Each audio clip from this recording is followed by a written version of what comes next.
নমস্কার বন্ধুরা, Bengali food cooking চ্যানেলে সকলকে স্বাগতম। আমি আজকে বানাবো গাঠি কচুর রসা বা তরকারি। এই যে দেখুন, আমি গাঠি কচু আর আলু, এখানে আমি আলুগুলো টুকরো টুকরো করে কেটে নিয়েছি। আর গাঠি কচুগুলো আমি আগে থেকেই ছুলে ভালো করে ধুয়ে রেখেছি। আগে থেকেই ছুলেছি দেখে গাঠি কচু কালারগুলো একটু অন্যরকম হয়েছে। তো বন্ধুরা, এই গাঠি কচু তরকারি খেতে কিন্তু খুব ভালো লাগে। অবশ্যই বাড়িতে বানিয়ে খাবেন, দেখবেন খুব ভালো লাগবে। ভাত, রুটি, লুচি সব কিছুর সাথেই কিন্তু বেশ লাগে খেতে। তো বন্ধুরা, এই গাঠি কচুর তরকারি আমি কীভাবে রান্না করছি ভিডিওটি শুরু থেকে শেষ পর্যন্ত দেখা নিয়ে নিয়েছি। এখানে আমি গাঠি কচু দিয়ে দেবো, দিয়ে আমি একটা সিটি দিয়ে দেবো, বেশি সিটি আমি দেবো না। তো বন্ধুরা, দিয়ে দিচ্ছি পরিমাণ মতো জল। পরিমাণ মতো জল দিয়ে এখন আমি ওভেনে বসিয়ে দেবো। তো বন্ধুরা, আমি প্রেসার কুকার গ্যাস ওভেনে বসিয়ে দিয়েছি। তো সিটি পড়া পর্যন্ত আমি একটা মশলা তৈরি করে নিচ্ছি। এখানে আমি আগে থেকে আদা, জিরে আর কাঁচা লঙ্কা, এখানে 3টে কাঁচা লঙ্কা দিয়েছি। ঝালটা আপনারা যে যেরকম খান সেই পরিমাণ অনুযায়ী দিয়ে নেবেন। এখানে আমি আগে থেকে বেটে নিয়েছি। এখন আমি এখানে দিয়ে দিচ্ছি 2.5 চামচ লবণ, দিয়ে দিচ্ছি আমি এখানে 1/2 চামচ হলুদ গুঁড়ো, আর দিয়ে দিচ্ছি সামান্য পরিমাণ লঙ্কা গুঁড়ো। লঙ্কা গুঁড়োটা আমি বেশি ইউজ করি না, যে কোনো রান্নাতেই কমই ইউজ করি। তো সামান্য পরিমাণ একটা লঙ্কা গুঁড়ো আমি দিয়ে দিচ্ছি। দিয়ে আমি জল দিয়ে এই মশলাটাকে গুলিয়ে রেখে দেব।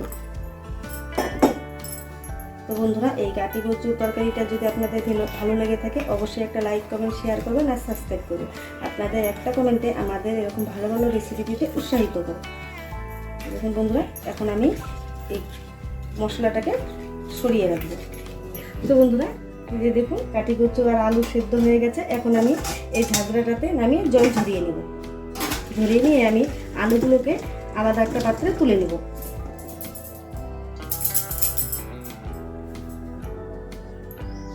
তো দেখুন বন্ধুরা, আলুগুলোকে আমি একটা পাত্রে তুলে নিচ্ছি। এখানে কিন্তু আমি 2টো আলু ব্যবহার করেছি। আপনারা আলুটা যে যেরকম খান সেই পরিমাণ অনুযায়ী দিয়ে নেবেন। তো চলুন বন্ধুরা, এখন আমি গাঠি কচুগুলোকে রান্না করব। এই যে দেখুন, কড়াই আমি বসিয়ে দিয়েছি, কড়াই গরম হয়ে গেছে। এখন আমি দিয়ে দিচ্ছি সর্ষের তেল, পরিমাণ মতো সর্ষের তেল।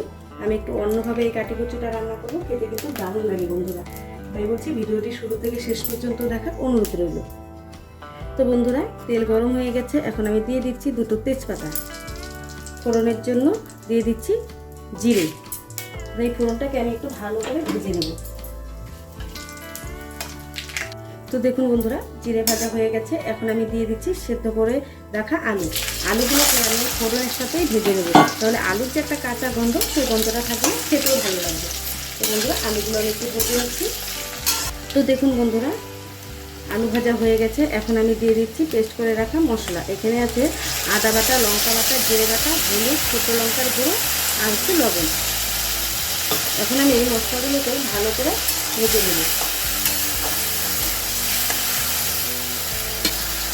তো দেখুন বন্ধুরা, মশলাগুলোকে আমি একটু ভেজে নিয়েছি আলুর সাথে। এখন আমি দিয়ে দেবো সেদ্ধ করে রাখা গাঠি কচু। গাঠি কচু দিয়ে আমি এখন এই মশলা, গাঠি কচু, আলু ভালো করে কষিয়ে নেব। তো দেখুন বন্ধুরা, মশলা কষানো হয়ে গেছে।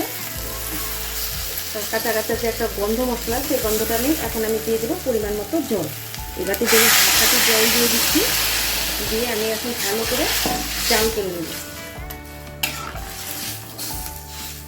তো দেখুন বন্ধুরা, ঝোল জাল হয়ে গেছে। এখন নামানোর আগে আমি দিয়ে দেবো সামান্য পরিমাণ গরম মশলা, 1/2 চামচ ঘি আর সামান্য পরিমাণ চিনি। যেহেতু নিরামিষ তরকারি, তাই একটু চিনি না দিলে ভালো লাগবে না খেতে। এখন আমি সবগুলোকে ঝোলের সাথে মিশিয়ে নিচ্ছি। মিশিয়ে আমি এখন একটা পাত্রে নামিয়ে নেব। তো বন্ধুরা, এই গাঠি কচুর তরকারিটা কেমন লেগেছে অবশ্যই একটা কমেন্ট করে জানাবেন। আর ভাত, রুটি, লুচি সব কিছুর সাথে কিন্তু এই গাঠি কচুর তরকারি খেতে খুব ভালো লাগে। অবশ্যই এভাবে বাড়িতে বানিয়ে খাবেন, দেখবে খুব ভালো লাগবে। ভালো লাগলে অবশ্যই একটা লাইক করবেন, শেয়ার করবেন আর সাবস্ক্রাইব করবেন। Thank you for watching this video.